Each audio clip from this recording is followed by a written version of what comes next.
So it happened. That partner that you were really enthralled with, that business opportunity, that job, that social group that you thought you loved, rejected you. Oh, wow, that hurts. So, what are you going to do next? How are you going to recover from rejection? Well, let's remember that we always have two choices. We can sit in the corner and feel victimized and feel badly that things didn't go the way we had hoped, or we can ask the angels for advice and get support and guidance so that we can feel good. So today, with the help of the angels, we're going to learn how to recover from rejection. Welcome, everyone. I'm Dr. Marcia Martin, the heart healer, and the angels have so much to share on this topic. And you know what's interesting about today is that they're not going to give you the, oh, poor dear kind of treatment. They're going to show you how you got here, how you got to this place where you got rejected, and then how you can get out of it, and how you can prevent yourself from being in that position again. Because rejection doesn't feel good. I don't care who you are. It's never going to feel good to feel rejected. So, how do we begin the recovery process? Well, the first thing you need to do is to acknowledge the pain. I don't want you trying to brush it under the rug, trying to pretend it didn't happen, or saying things like, oh, I didn't like them anyway. That's a lie. You did like them. It is hurting. It doesn't feel nice that the group or person or thing that you had really thought you were aligned with doesn't want you anymore. And when you don't acknowledge that hurt, it can either be within your energetic resonance and festering away so that it comes out as illness or some sort of breakdown in your physical body, because all of that resentment has to go somewhere, or it will erupt like a volcano at a totally inappropriate time, and that may cause even more rejection. So we want to make sure the first thing we do is acknowledge that it hurt. And also recognize that life is a journey, and rejection, unfortunately, is part of the journey. Every time we find something that isn't working, we're closer to discovering all that will work for us. So I wish I could tell you that I had a magic wand that would just take away every possibility of rejection. But the thing that I've learned most along the way is that sometimes we need to be rejected from certain people or situations. And from that rejection, if we really own it and grow from it, we will be in a much better place than we were. So, what is rejection? I mean, is it the end of the line? Well, it's the end of that particular road. Yes, you did hit a dead end. You can't go any further in that direction. You've gotten a hard stop. You've been told, no, we don't want whatever it is that you're sharing.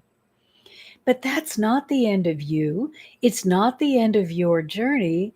It's just the end of that direction. So now it's time for you to say, okay, what new direction am I interested in, or am I wanting to pursue since this path didn't work? So there's always a way forward, but if you're looking at why that other thing is the only one that will ever be right for you, you're going to miss out on the paths that are opening that are right for you right now.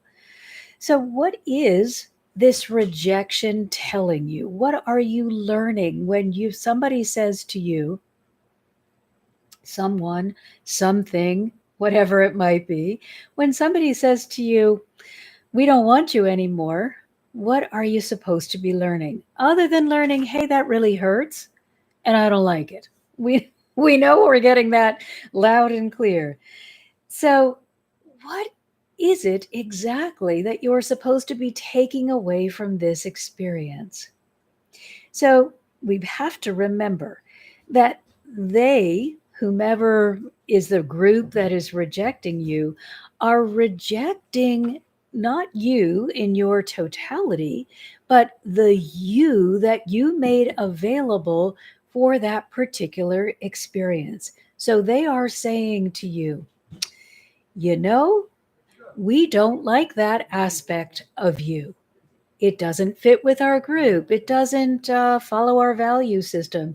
It doesn't align with what we think our purpose is. That's okay.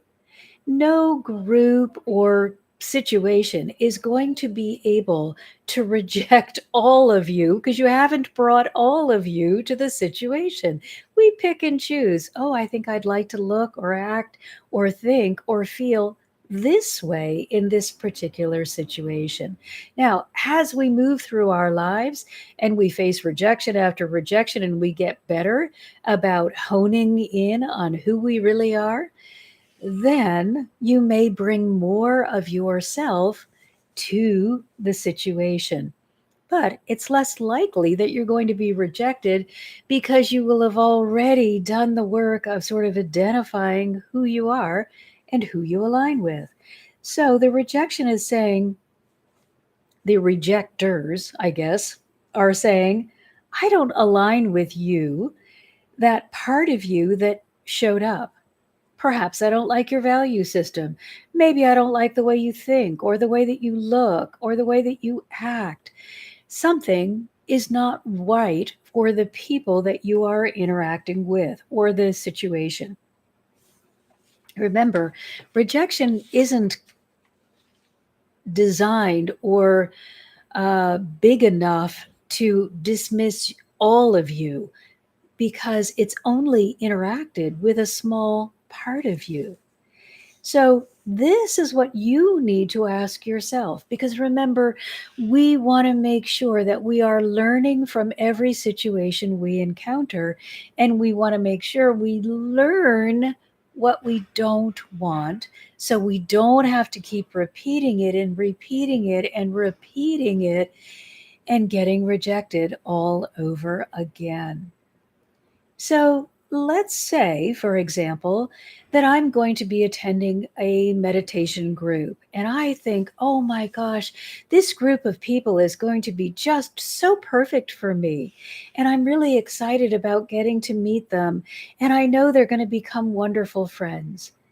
But instead of really feeling good about myself, before the event, I start telling myself things like, I don't think I'm worthy of this group.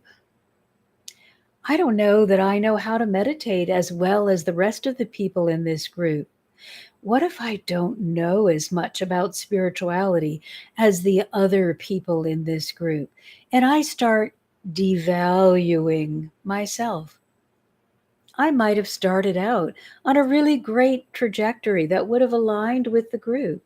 But by the time I get there, I am anxious and overwhelmed, and I bring my small self that has very little to offer.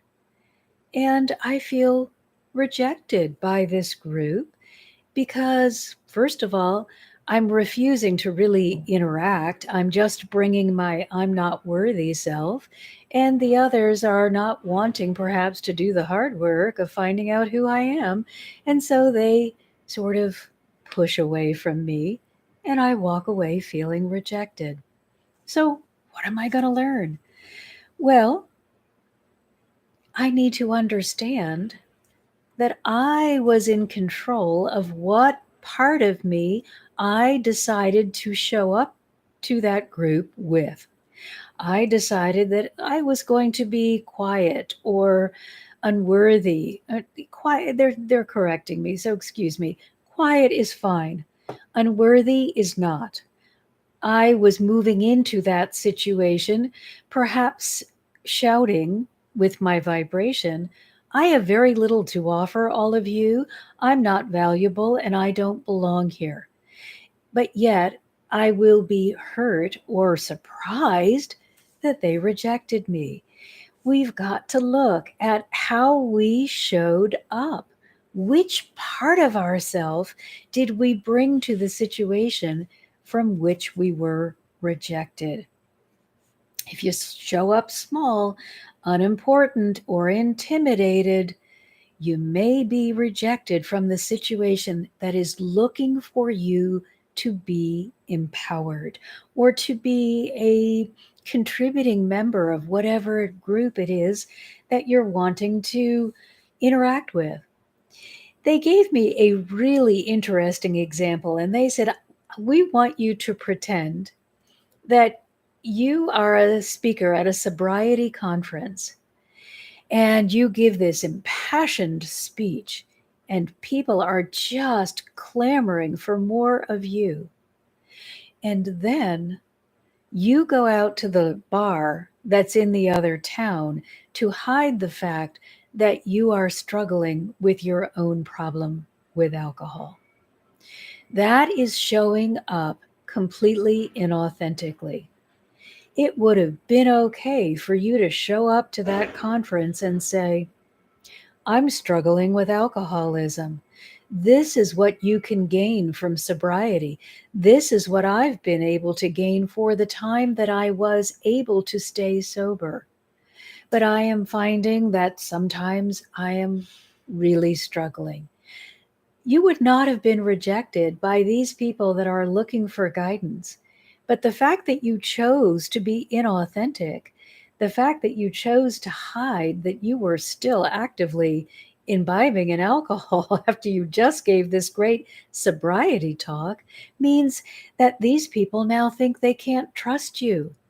And so they're going to reject you.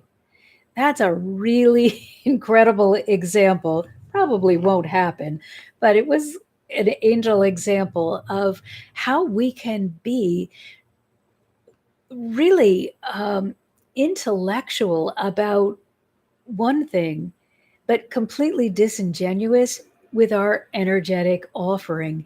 And that can get us off into that territory where we start getting rejected. So let's now get off that subject of how it happened and move forward into recovery because we don't want to spend too much time dissecting, oh, I said this and then she said that or he did that and oh, rah, rah.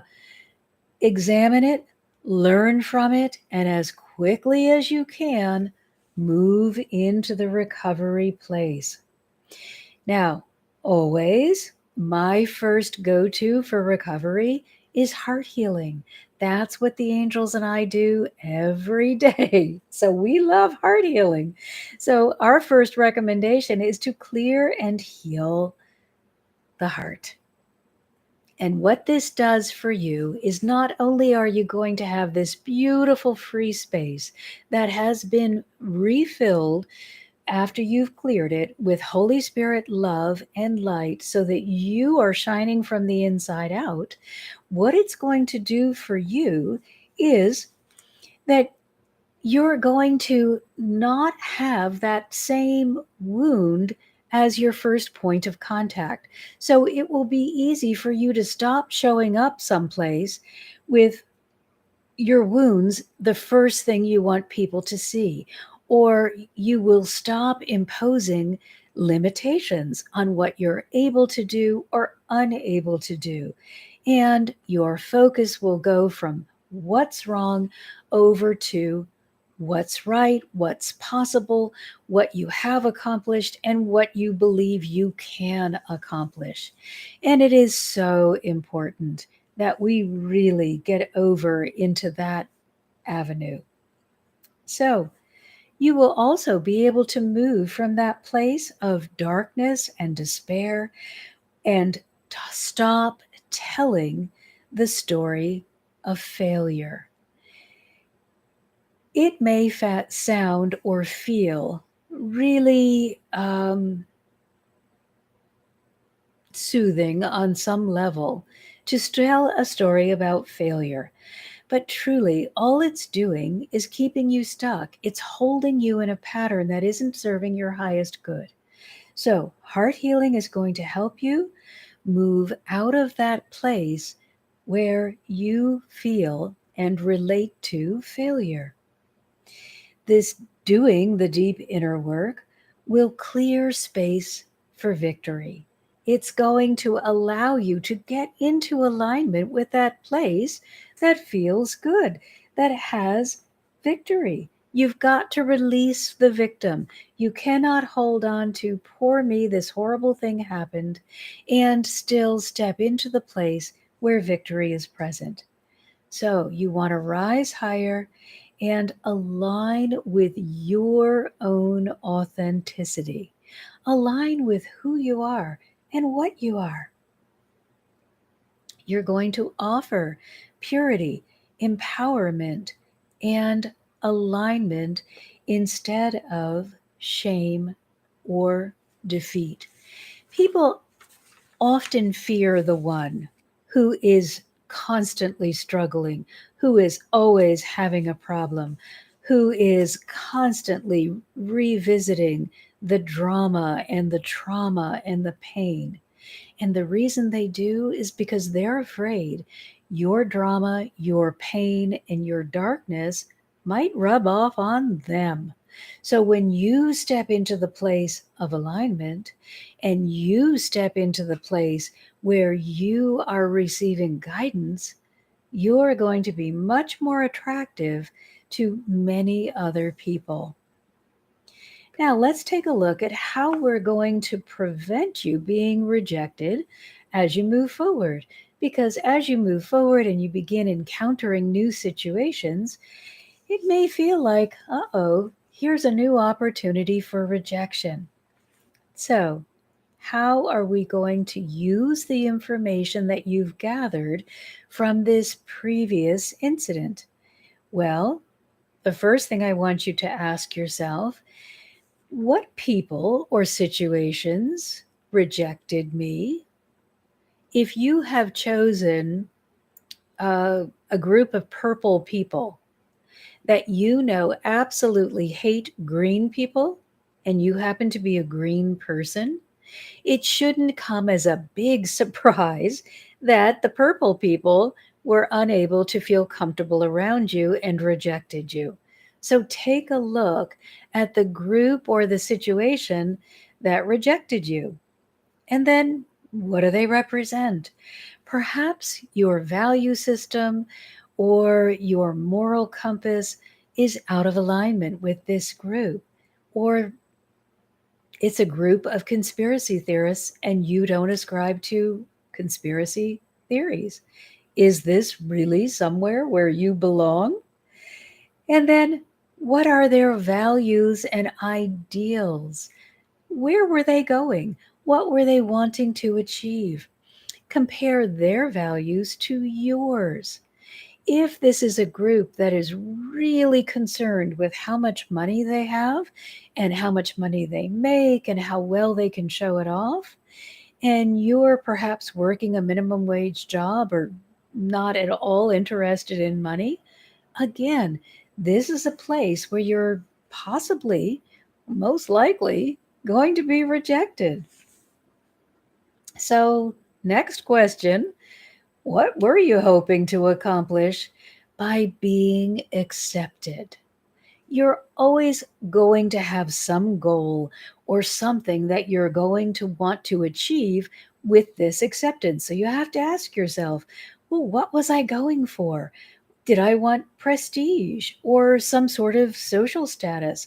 Perhaps I thought I'd get more money, better job opportunities, or just, some sort of better job um, recommendations by being in this group, or belonging to an ideology.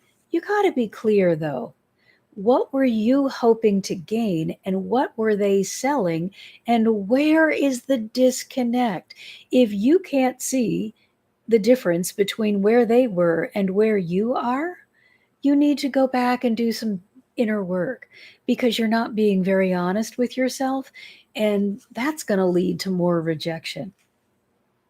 And then, what loss has occurred now that you've been rejected? Sometimes the only loss is a hit to the ego. So you have to be honest and ask yourself, hey, did I really lose anything? Or is it just the fact that this group didn't like me that caused my ego to get bruised? And I think you'll be surprised by the answer when you've really done the deep inner work. You may recognize, wow, I dodged a bullet. I'm glad those people didn't accept me because then I would have gone down this path. And because of their rejection, I've been able to go in a different direction and I found so much more to be grateful for. So the ego may be affected, but the authentic self will probably be relieved, definitely be relieved if it wasn't a good match. Now, you're going to take everything you've learned and use it to discover which part of yourselves are truth tellers. So now you're going to do some more investigative work. So, which part of yourself is in alignment with your highest good? Which part of yourself was just looking for a quick fix or something that might make you feel good, but really wasn't um, going to support your highest good? Which part of you is in alignment with your purpose, and which part of you just wanted to go off for what you thought was going to be a good time? That's going to give you a lot of information and it's going to help you understand when it is likely that you will be rejected from a situation and when you found a good fit. And then you have to also be that investigator and look at which parts are looking for surface, which parts of you are looking for surface relationships, and which parts of you are looking for substantial relationships. So here we are. We are going to join a money group. And the money group is all about the surface and the house you live in and the clothing that you wear and the car that you drive. Well, that is the part of you that is aligning with the surface, the outside, how it looks. And you may not feel comfortable in that group unless you really feel that this is the next part of your journey. The substance may be that same meditation group, but you arriving as worthy and valuable because you've done the work to clear and heal. So that's what I want to make sure that you are paying attention to.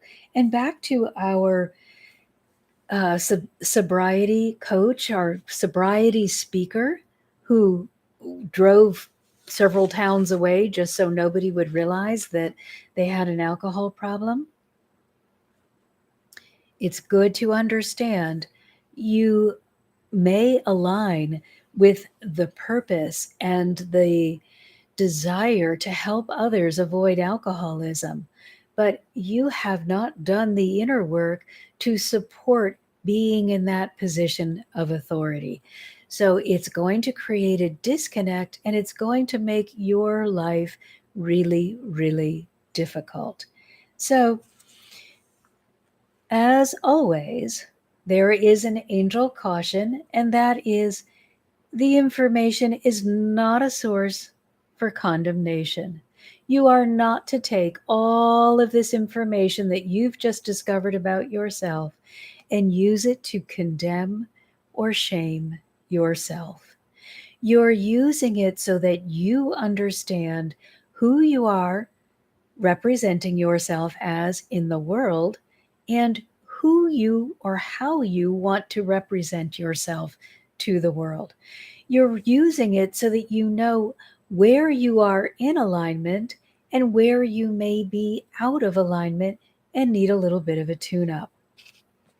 So let's take a look at the two, the inner authentic self and the ego self, so you can get a better idea of what I'm sharing. So, the inner authentic self is your ideal. It is who you came to be. It is the part of you that says, I've brought all of these great things to share, and I am most at home in my ideal safe self. The ego self may be the exploring side of you, very curious, not quite sure all that you are, and wanting to find out. The inner authentic self is interested in purposeful living, living for a reason, where the ego may be a little uncertain. Well, I'm not sure. I just want to go on that path. Remember, they're exploring. The inner is aligned, and the ego may flip flop. You may change your mind over and over again, trying to decide what's going to be best for you. Again, it's okay. We are here to explore.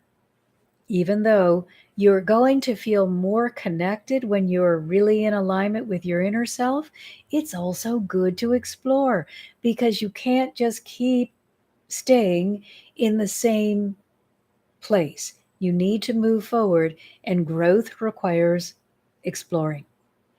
The inner authentic self is going to be guided, where the ego does a lot of U turns. The ego makes a lot of mistakes. But again, that's how we learn. So remember not to shut down the ego or shut off the ego, but not to give the ego free reign over how you're going to live your life or the kind of experiences that you're going to encounter.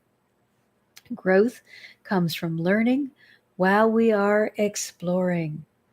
So, part of that learning is asking yourself, what are the other people or situations offering to me? If it's just glitz and glamour, that may be interesting for a time. That may be interesting not at all.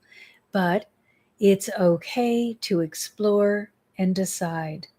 And then, what do I have to share? That's the most important question that you need to ask yourself. Rather than what do they have to give me, what do I have to share? And where do we come together? Using the example of joining a group of people that are really interested in money. And if you don't have a value system that also admires money, it's going to be a disconnect. You're not going to even have conversation in common, let alone ideals and adventures and things that you want to do. So, what are you wanting to share? How do you want to be seen? And if you feel you're being your most authentic, I mean, you have really hit it out of the park with your authenticity, but you still find that you're being rejected, what do you do? Gosh, do you give up? Do you quit? You just say, oh, it's hopeless? Or do you remember it's on you? Those words are so hard to say and so hard to hear because so often we feel that, gosh, if I could just take away all this responsibility from myself and give it to someone else for a while, I might really have a chance to pull it together and feel good about myself. But that's not going to happen. So I want you to remember it's on you. If you are going as your authentic self into a group that you feel you are perfectly aligned with, you need to ask yourself, what am I thinking about as I'm interacting with them? Am I thinking about my guidance and my alignment? Or am I thinking about, gosh, I'm not sure if I fit. I'm not sure if I have value. I'm not sure if I'm worthy. Remember, our energy precedes us, announces what we're thinking and feeling, and really rats us out every time. And then what are you talking about? Are you talking about everything that's going right? Or are you creating drama and talking about everything that's wrong? And how are you feeling? Let us remember emotions are the gas pedal. So if you are feeling really insecure, I would do the work to clear and heal your heart and walk into that group, that situation, or whatever it may be, feeling really good so that you can share with them who you really are instead of the worry, fear, struggle that you may be holding on to without realizing. So, if your day is being spent over in what's wrong with you, what's wrong with your life, what's wrong with the world, you're you are self-sabotaging. You are making it difficult for yourself to truly express your authenticity. You may want to be authentic more than anything in the world, but if you are not following that want with actual action where you are talking about uplifting, inspirational, and really fulfilling things, instead you're focused on all the ouches, then you are not offering your authentic self. You are just engaging in some pretty heavy duty self sabotage. So I'm going to tell you to allow rejection to be your tool and your guidance system, but absolutely not the end of the line. It is just the end of that direction. But you are magnificent and you are going to continue forward in another direction. Ask yourself, am I being authentic or am I being an imposter? The you that is perfect. You are perfect just as you are. You got to remember that no matter what situation you're facing. The you that is you has absolutely everything you're going to need to succeed. And this is true no matter what you have chosen to bring with you into this physical journey. Let's assume that I decided that I want to experience life um, as oh, what do you call it when you lose a limb? I can't think of the word. Oh, gosh. If anybody can think of it, put it in the chat for me. But let's say I've lost a limb. Let's say I've lost my right hand. And I am saying to myself, oh, now I'm damaged. Now I no longer have what I need, an amputee. Ah, thank you, angels. Now that I've lost this part of myself, I no longer have what the tools that I need to succeed. So I've just been rejected from life.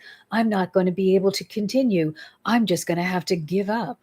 No, I guarantee you that if you have that experience where a part of you is amputated, you have already put that into your life journey experience and you have come with some tools that will help you adapt to that situation, and you will find that your life is just as magnificent and possibly even more because you have grown through the challenge.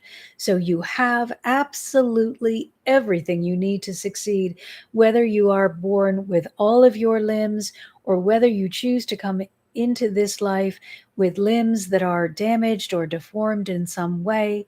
It doesn't matter. You are still perfect. The experience is not based on how smart you are or how your body shape is. The experience is based on your ability to align with the divine and be guided through every experience that you're ever going to have. If we all needed perfect physical bodies in order to have a successful life, we would all come with perfect physical bodies. And it would be really, really boring.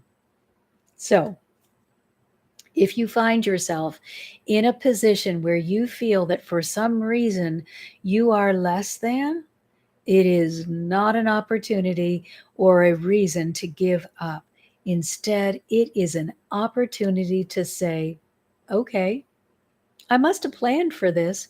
So let me go find the tools within myself or get them from my guidance that will help me make the most of this new situation. And the other thing that I want you to remember is you are valuable. You are a gift. You, as the authentic being, have brought something fabulous to share. And that's all you need to know. Trying to be someone or something else because you think they're better than you is just going to lead you into that place where you begin interacting with the world as though you're an imposter and you're never going to really contribute what it is that you brought to share from that place of imposter. You won't be able to do it in the same way that you would be possible if you were willing to walk in your authenticity. So please stop hiding your beautiful light. Even if you feel that your light is the wrong color, the wrong brightness, the wrong whatever, just allow it to shine and then see who you begin attracting or what you begin attracting. I guarantee you, there's nothing wrong with you. There's everything right with you. You may have to do some heart healing. You might have to get in there and clear away some of those old programs and old beliefs and old trauma. But there is wonderful, wonderful, wonderful rightness within you. So, as always, I love to share a helper, some of someone in the angelic community. And as always, I need to remind you that for me, the angelic community includes all of the saints, all of the angels, all of the archangels, all of the ascended beings, every being of light that is aligned with the divine. So, our helper is the same as last week when we were talking about starting over. It's Archangel Metatron, the angel of presence. And why do we want this angel, this starting over angel to help us recover from rejection? Well, because we got to start over, first of all, but because Archangel Metatron is such a powerful force, he will help you move out of perhaps you got stuck in your own belly aching self or feeling sorry for yourself. He is such a powerful force that he's going to get you up, get you moving, help you overcome that procrastination, and help you to understand why the situation occurred. Remember, Archangel Metatron has extensive knowledge in the human physical form and in the archangel form. He was the scribe Enoch, and he walked. I'm not the scribe. Excuse me. He was the scribe. Oh, look at that. He was the scribe Enoch. He walked with God during his life. He was a being of such, uh, he was a being of purity, but he retained his purity. We are all pure when we enter into this world. No exceptions. There are no children that are born that are evil. That's just not true. We all come in with the purity of heaven attached to us, and then we make decisions based on what we have chosen to experience as a life journey as to what we want to interact with to have those experiences. And Just because somebody chooses that darker path doesn't mean they've made a mistake. If they want to choose to experience what it's like to walk in the darkness, then that's a successful life journey, no matter what it looks like to me or to you. So, Archangel Metatron, who retained his God given purity throughout his life and walked with God as a human, can help you navigate the human experience and help you from his archangel status right now. And that gives him that broad view, that gives him the ability to help steer you around obstacles.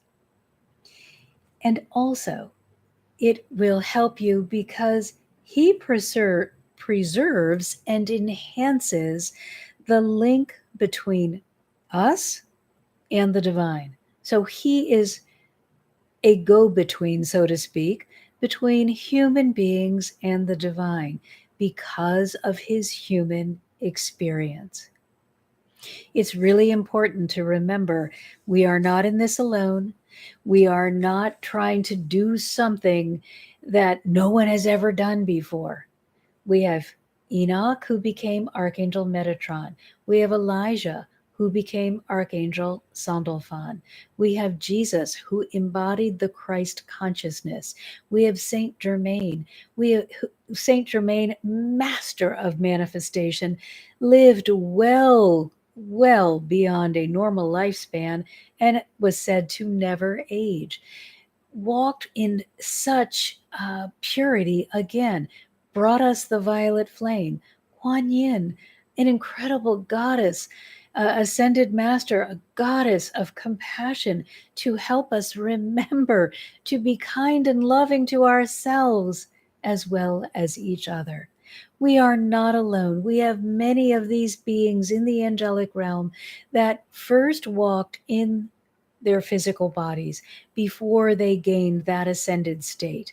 So you can go to them and say, "Oh, I'm really struggling with rejection.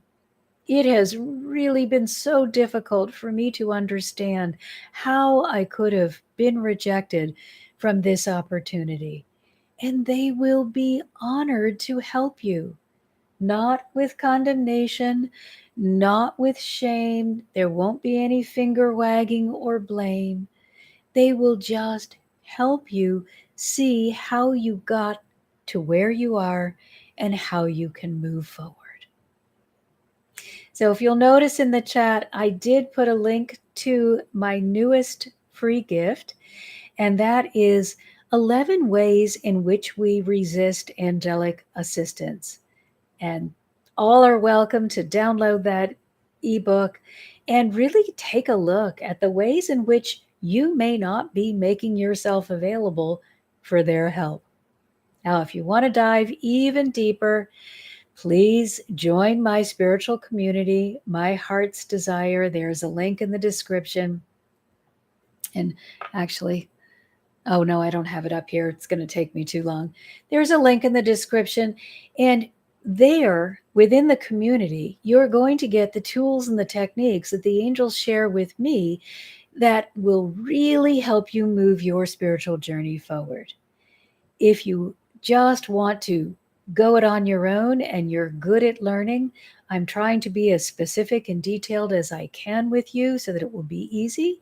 That is only $11.11 a month. However, if you want to really have support, you really feel you need the guidance, then contact me about the group coaching option, and we'll get you, we, the angels and myself, will get you that support and give you that guidance so that you can live a life that feels good. But that's all I've got time for today. Thank you all for being here. If you were rejected, and I know we've all been rejected at some point in our lives, if you were rejected, I'm terribly sorry, and I'm sending you a hug. However, I'm going to advise you to follow this roadmap that the angels laid out for you today so that you will know what it is that got in the way between you and acceptance, and that it's more likely as you're moving forward that you're going to be accepted rather than rejected. So thanks, everyone. Sending you lots of love.